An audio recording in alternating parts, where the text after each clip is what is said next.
Today I want to talk about eHealth and trust. But at first I'd like to show you some breaking news. Medical apps conquer care. This was the headline of my local newspaper. I was happy with that mainstream media pays attention to this. And it was not about a new breaking out of a new war or new crisis. It was about the power of smartphone apps in the medical domain. Good news, I think. But as always, there's more. And smartphone apps, medical apps are part of a much broader development called eHealth. eHealth, you can think of electronic health like electronic mail.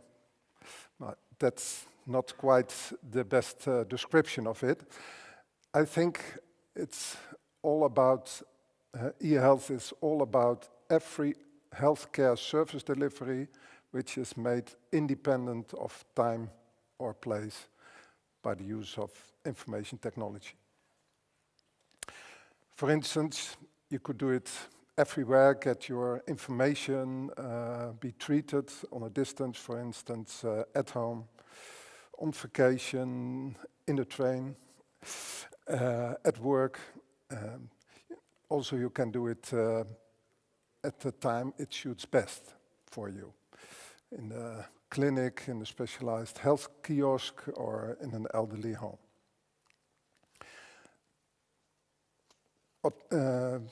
You can say from, is healthcare a nice to have? It's an addition to healthcare, or is it a must have? Is it necessary? And I think that's indeed needed. We need more and new solutions to face the problems with healthcare in our country. As you can see on the left, the healthcare costs are rising. And as you know, in The Hague, a lot of measures were taken. But year after year, and you can see 12 years, healthcare costs are rising.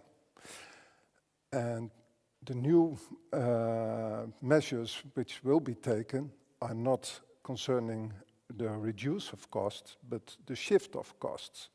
So I think we need solutions for that. And without change, it's to be expected that in the year 2020, we have to pay a quarter of our income, my income, your income, to our health cost.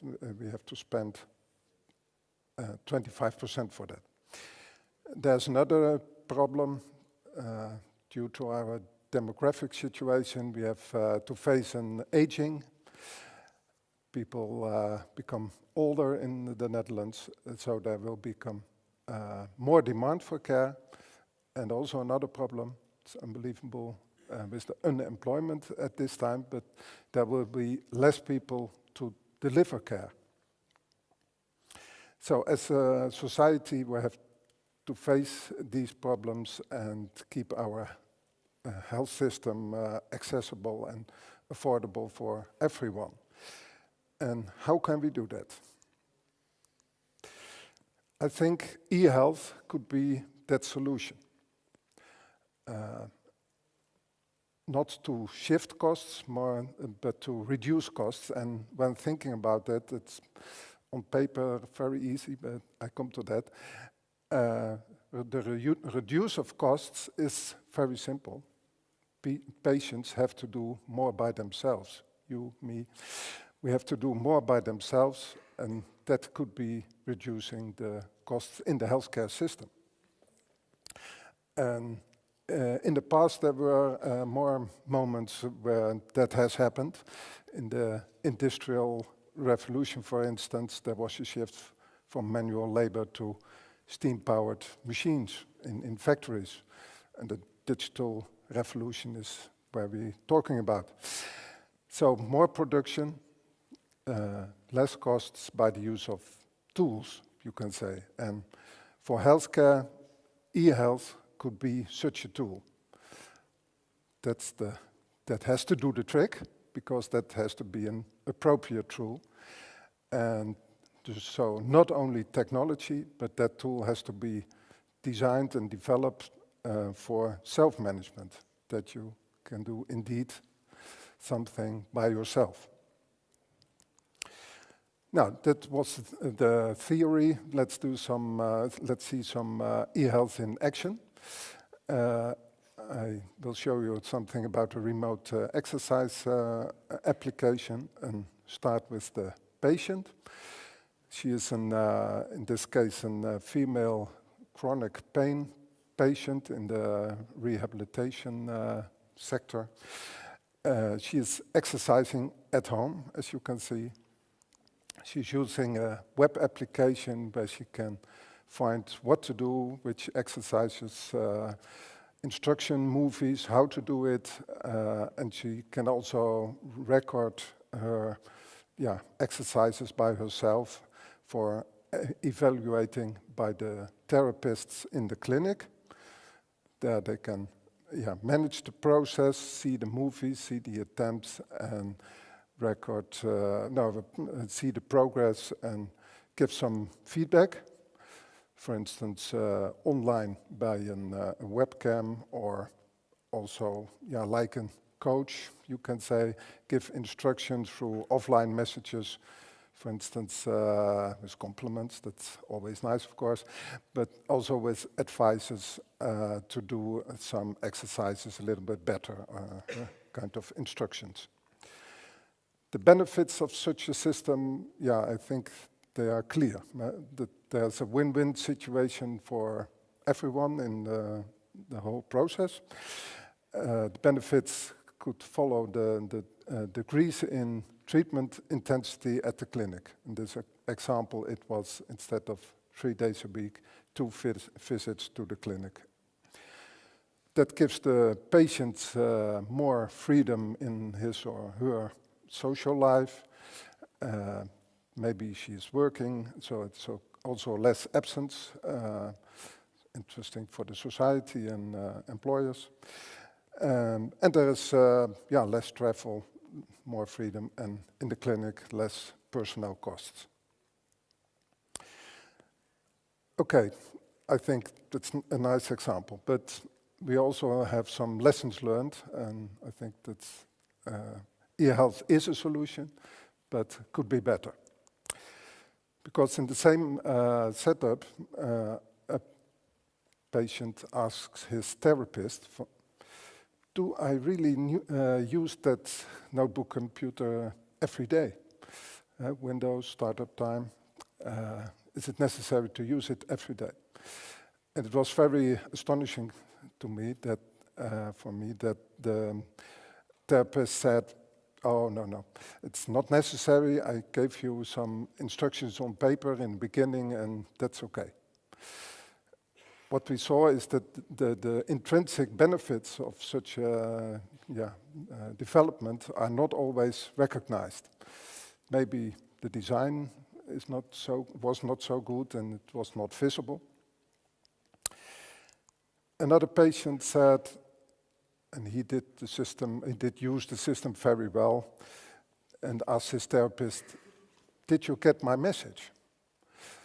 And what I told you, the system, with the system you could record an attempt about an exercise you did and send it to the clinic for evaluation. And in this case, he did, and because I had some trouble with an exercise, and asked his therapist some advice. And the therapist has to answer and has to admit that he didn't see it. And the reason for that was that the eHealth system wasn't connected to the hospital information system. So it is a solution, but it has to work well and has to work interconnected. There was time scheduled to respond for such messages, but that was scheduled at the end of the week. The last one was also very interesting. a patient which was asked during the intake to participate to a lower back pain program, said, okay, I only will participate when that is not traceable on the internet. She had something heard from all kinds of hacks. And she said the reason for her was that future employers could not find any trace of that she in the past participated such a program. So, and I think in healthcare, new security concepts are needed to handle these kind of situations.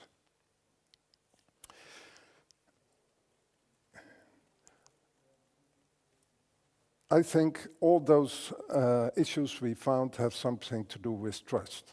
eHealth, a matter of trust. eHealth could be better, and I think we have to focus on that trust. And before we also asked our patients what they think of that, and before I will show you something of that, a little game for you. Maybe we can use the facial recognition system and technology from you. We were thinking what influence trust, the trust in the system, the trust in what you see on the screen, because in eHealth you have to give your health in the hands of your computer, your smartphone. And how does that work? I have some slides for you. On the left you see a valuable, in this case your health. And when you have to pick one, which one do you choose as one of the eHealth system? And let's see another valuable. The flag stands for our society. Which hands do you trust it most to preserve it at best or get the most out of it? I don't know. And the last one, your money. Who do you trust to give your money to? Two persons, maybe interesting to use the face recognition. Who is the most trustworthy with your money or with your health? We did a survey on this topic from how patients judge about eHealth and the trust factor, and they gave us 3 important factors that it's for them still important to know who is behind the eHealth system.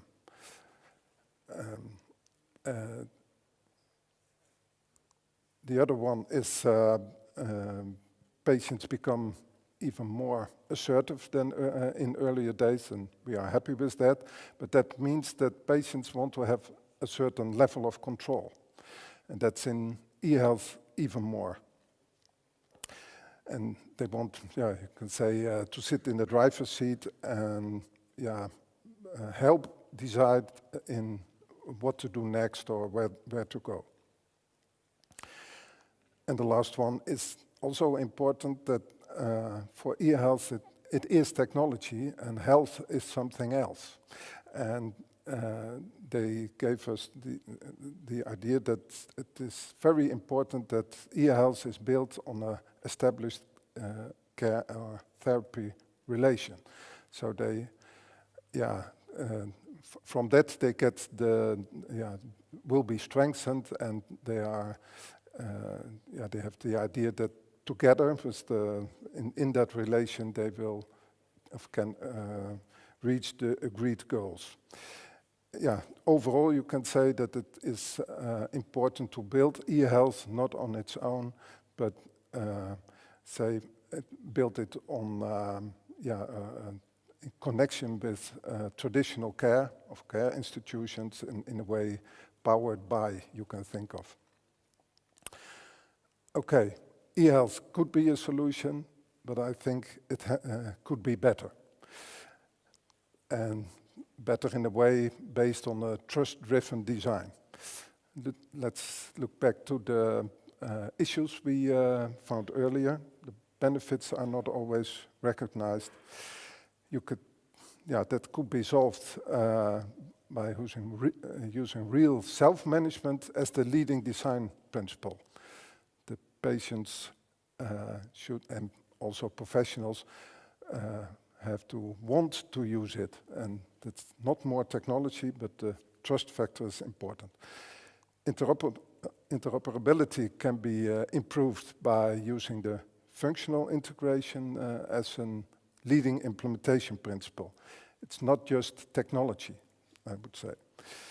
And the security can be enhanced by health data objects with digital rights management. That, I think, a security concept like eHealth itself. The security is based on, is individual, based on objects, independent of time or place. Dus not security behind high fences and at certain places, but in an open infrastructure. So, I think, and said it before, eHealth could be a solution for the problems of our society, in health especially, but only that has to be refreshed, and that's a matter of trust, I think. So not only a technology issue, and a colleague of mine warned me whenever I exaggerating on the technical part, and at times she said to me, never forget the patient. Don't forget whom we are working for. So as a more general advice, and I will conclude my talk with an advice and say, refreshing our information society, but don't forget the human touch. Thank you.